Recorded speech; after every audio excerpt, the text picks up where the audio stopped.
What's up guys, it's Brad from That Architect here. This is the second part of our building destruction video. In the last video we covered how to fracture and create a rigid body simulation with constraints for our building, and in this video we will be utilizing the KHAOS add-on in a Mantaflow simulation to create an explosion and add various debris fields to our scene.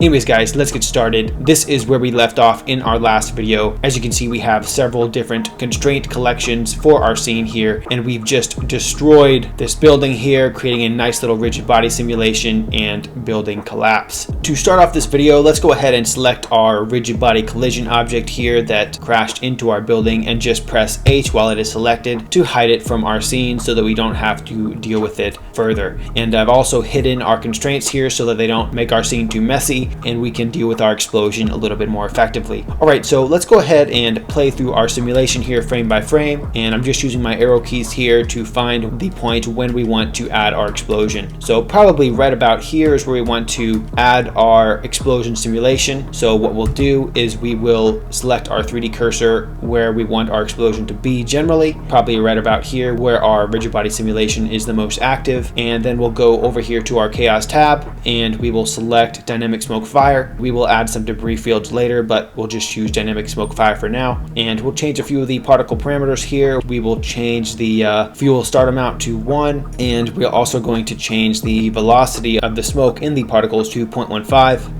And this is pretty good, so we'll go ahead and just add a 360 ground burst to the scene here. And now as you can see here, a smoke domain with the KHAOS fire shader within it, as well as a 360 ground burst operator here in the center of our scene here where our cursor was, shows up in our scene. And what we want to do here is we want to rotate the 360 ground burst off to the side so that it's going to blast particles in the general direction of our building destruction. So if we play through it, as you can see, we have a fuel field being emitted in the general direction of our explosion. This is not really what we want, so let's go ahead and adjust a few of the particle settings here. One of the main things we can do is scale down our emitter on the Z-axis here so they don't blast quite as directionally.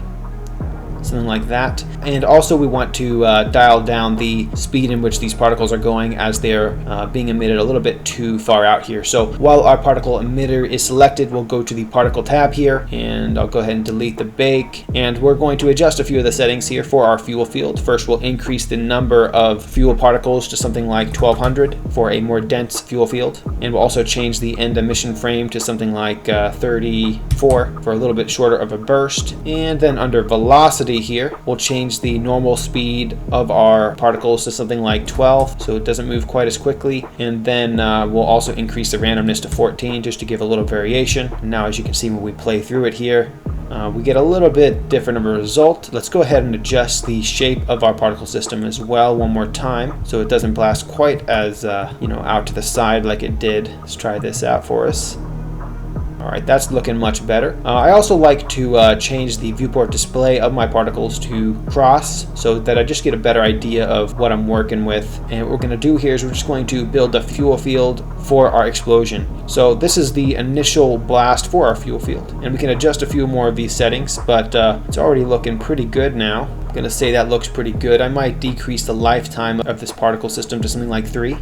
And now as you can see, it's just kind of a short burst of particles. And now what we can do is we can just press Shift D as this particle system is selected, and we'll duplicate it, and we'll go to our particle settings tab and duplicate the particle settings so that we're not adjusting both the particle system settings at the same time. And now we can create another fuel system that's blasting in a little bit different way to create some variation, something like that. And we can just keep doing this. Go ahead and duplicate it again, duplicate the fuel field on this side on our particle tab. And maybe we blast this one straight up, and maybe make the lifetime a little longer.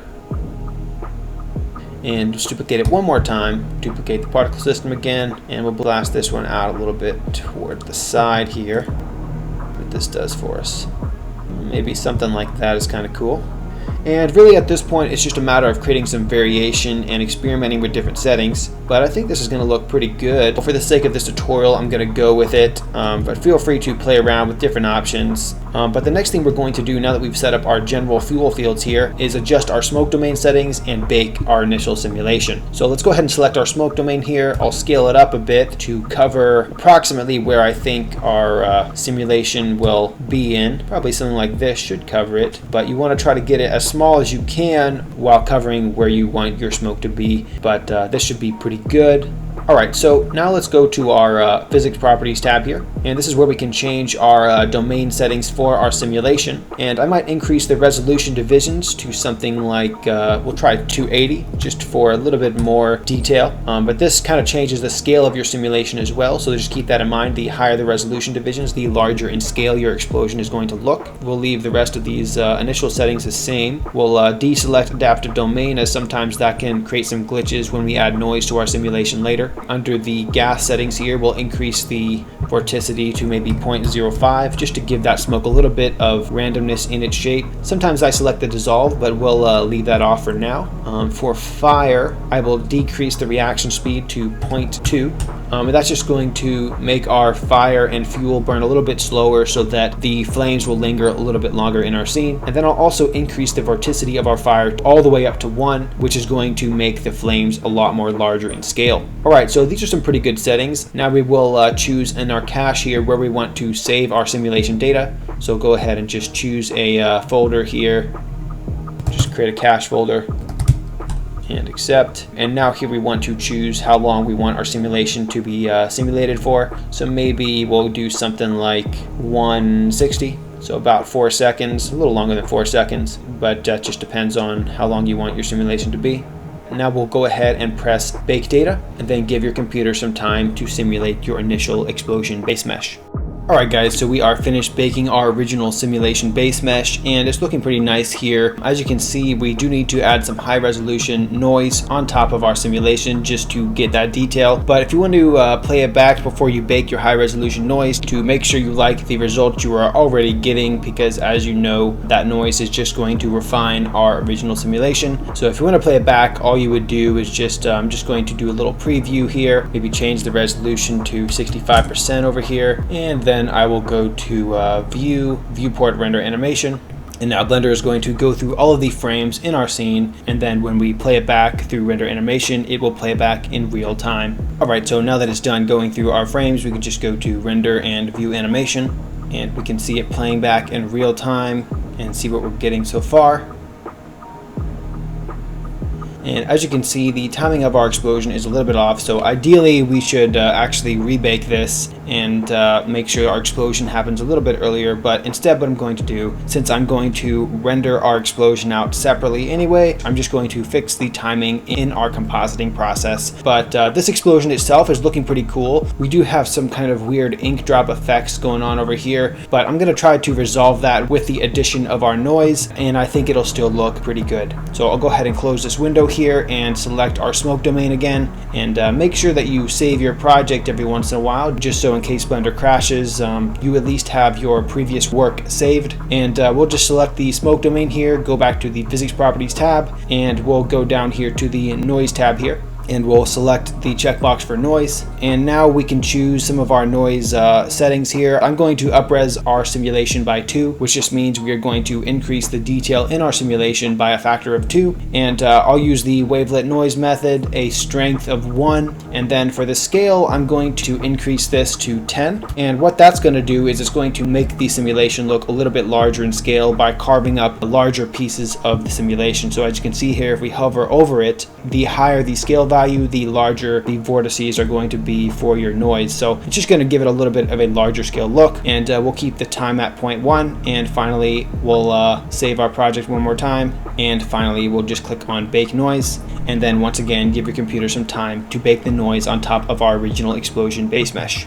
Alright guys, so we are back and we have baked our high resolution noise on top of our original explosion base mesh, and it's looking pretty cool here. As you can see, if we zoom in, there's some pretty good detail in the smoke and fire. If you want to increase your resolution even more, as I mentioned, you could just increase the up-res factor in the noise settings and rebake that noise. We'll adjust the smoke domain material settings here in a bit, but first we're going to add one more debris field of some smaller particles in our scene here utilizing the KHAOS add-on, and then finally we'll set up our smoke domain settings and then get ready for our final output. Alright, so to add our debris fields, first let's just go ahead and while our smoke domain is selected, we will go to our physics properties tab here and just disable it in our viewport. And what we want to do is just add our debris field at the point where our rigid body simulation starts. So I'll just go along the timeline here and find where that happens. So probably right about here. And I will go to the KHAOS tab here on the right side. We'll deselect the dynamic smoke fire option, and you can use any debris you want, but for this specific example I'm going to use the concrete debris, but it might also be cool to add a rebar debris field as well. So just feel free to use whichever debris field you want or multiple versions of them. And we'll go ahead and select our 3D cursor where we want the explosion debris field to be, and then we'll go ahead and click on omnidirectional burst here. And now as you can see here, if we play through our timeline, it's going to create a particle explosion with some various concrete debris particles, and they're all fully textured. They're just 3D scans of different pieces of concrete and bricks and whatnot, but we do need to adjust some of these settings for the particle system. So I might just push our concrete debris field a little bit further back in our scene here so it's kind of inside our rigid body simulation. And I also will turn our unfractured cooling tower into a collision object so that the particles for our debris field will interact with it and they will bounce around it like they are in the scene together. So I'll go ahead and select our concrete particle emitter one more time, and we'll go to the particle properties tab here, and let's go ahead and start adjusting a few of the particle settings. And this is what we're getting so far. I want to increase the number of particles to maybe we'll try 200. That's already looking better, but the particles are blasting a little bit too far out for my taste. So what I'm going to do is I'm going to go to the velocity parameter here and dial it down to maybe 8. Then I'll increase the randomize to 14 maybe, and try it again. That's kind of cool. As you can see, our particles are not interacting with our ground plane here. So what we need to do for that is we need to go to the physics properties here and also add it as a collision object. And now when we play through it again, as you can see, our concrete particles are interacting with it as well. And this is looking pretty good. You can play around with a lot of settings in the particle parameters, but I'm pretty happy with this. You can go to the render tab and change the scale of the particles. I might increase the scale randomness to 0.5. And also these particles are rotating quite a bit when they hit the ground here. So I'll go to the rotation tab here, and under angular velocity, I'll bring the amount down to 0.5. And now if we play through it again, they're interacting a lot more naturally in our scene here. So this is looking pretty cool. I do think that some of the particles over here don't make too much sense. So what we can do is we can kind of hide our particle system this way a little bit so that the cooling tower blocks those particles a little bit more. Now let's try it out again. And that's looking quite a bit better in my opinion. And yeah, I think this is looking pretty good. There are a lot of different settings you can play around with here. You can go to the physics tab and change the drag and damping settings, which I think can help a lot with the realism. You can bring this down a little bit, for example, and now there won't be quite as much drag on the particles and they'll go out a little bit further. Maybe decrease the damping as well. As you can see, that's even better there. A lot of different settings you can play around with depending on the result you're going for, but that's the gist of it. And before we go back to our smoke domain, what I'm going to do is I'm going to bake this particle system. I'll go down here to the cache tab and select bake, and now our particle simulation is baked into the scene and we don't have to worry about simulating those any longer. Alright, so finally let's go ahead and adjust the smoke domain settings to get a nicer looking explosion. So I'll go ahead and select our smoke domain here and go to the physics properties tab and re-enable it in our viewport. Now before we adjust our smoke domain settings, we do want to change a few of the render settings and add some lights to our scene. I've added a area light above our scene just to light up our smoke a little bit. We have the power for this light at 1000, which is going to help light up the smoke, and then we can go to render properties here and change the light paths volume bounces to at least 4. And this is going to make sure that the light bounces around the smoke and gives a much more realistic render. And then we can go to volumes and decrease the step rate render to something like 0.25, and then the max steps to 300.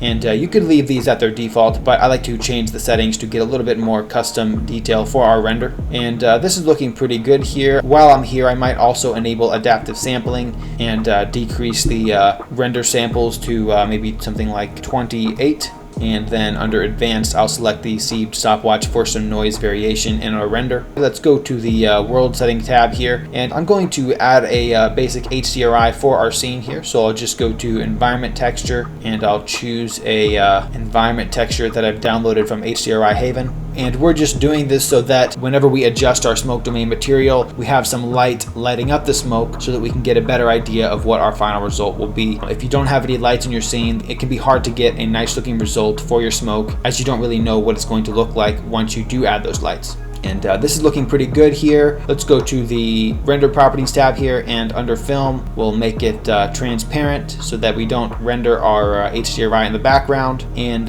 this should be pretty good. All right, so now finally let's adjust our smoke domain settings. I'll select our domain cube here and go to the shading tab. And now, as you can see here, we can adjust the KHAOS fire shader to increase or decrease the density and intensity of our flames and smoke. So I'll go ahead and go to rendered view here. And as you can see here, there's a lot of detail in our simulation, but it's not quite thick enough for that large scale explosion look. So what we're going to do is we're going to first increase the density of our smoke to something like maybe 3000. And now, as you can see, it's looking a lot denser already. We might also increase the contrast of our smoke to something like we'll try something like 8. And this is going to kind of carve up the flames a little bit more once we increase their brightness. And I might also change our smoke color to make it a little bit brighter. As you can see, it's already getting that larger scale, thicker smoke look. And now we can adjust the flames brightness and flames contrast. Sometimes for this large scale look, I simply increase the flames contrast to push flames only through the hottest parts of the simulation. It just gives it a little bit more of a thicker look when you increase this by itself. So I'm gonna go ahead and increase the flames contrast to 48. And now, as you can see here, we're getting some flames peeking through. I might increase the flames brightness to something like 8.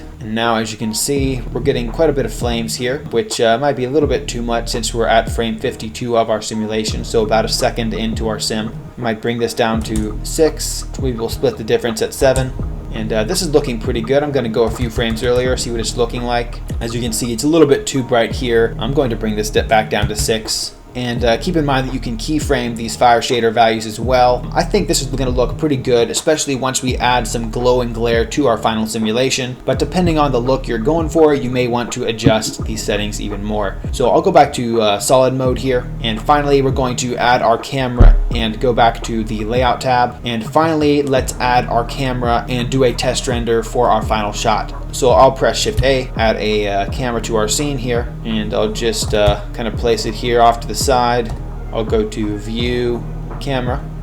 Now we can kind of position our camera where we want it. I might widen up our focal length in the camera property settings to 35. I'm just going to choose a frame that I think would be good to view our simulation. Something like this is pretty good. I might increase our focal length a little bit more, maybe 28 mil, so we can see everything a bit better. We'll go with this for now. I'm going to select our ground plane here, and I'm going to go ahead and add a material for it so it's not just a white surface. I'll just make it a little bit darker, and then I will also turn it into a shadow catcher under the object properties tab. I'll just go to visibility and enable shadow catcher, and now it will only render shadows for our render. And whenever you're rendering out explosions, I recommend also rendering out an emission pass for the explosion itself. So what we can do to do that is we can go under our view layer properties tab here, and we can add an emission pass using this checkbox here. And also, while I'm here, I'm also going to enable denoising data so that we can easily denoise some of those fireflies in our scene. Finally, let's go to the output tab and add an output for our render. I'm going to use the OpenEXR file format for visual effects, and then choose a spot on the computer to save our sequence. Our main output will be our beauty pass of the whole scene. So I'll just name it, call it beauty pass there. And then also I will go to the compositing tab here and select use nodes. And here I will add another file output. So I'll press Shift A and add an output for the emission pass. And then I will also go ahead and move the noisy image to our compositing output here, which is our main beauty pass, so that we get a denoised image right off the bat in our render. So we have our emission pass going into one file output, which we need to name here. So let's go ahead and name it. And now we should be good to go. So let's go ahead and do a test render now. I'll increase the resolution to 100% and go ahead and click on render and render image, and let's see what we get. All right guys, so we are back and this is our test render here. As you can see, it's looking pretty cool. You can easily see our rigid body simulation, our smaller concrete particle debris field, and of course our explosion here in the center. The explosion is looking decent. However, a lot of the look is going to come in the compositing process, where you add some glow and glare and motion blur and blend all of the elements together. I usually recommend rendering out the explosion and the particle debris fields on separate layers so that you can easily composite them together and have a little bit more control in that compositing process. Anyways guys, that's it for this video. I hope it was helpful. As always, feel free to leave a comment if you have any questions or suggestions in the comment section below. We will be releasing more destruction videos in the future, so stay tuned for those, and I'll see you next time.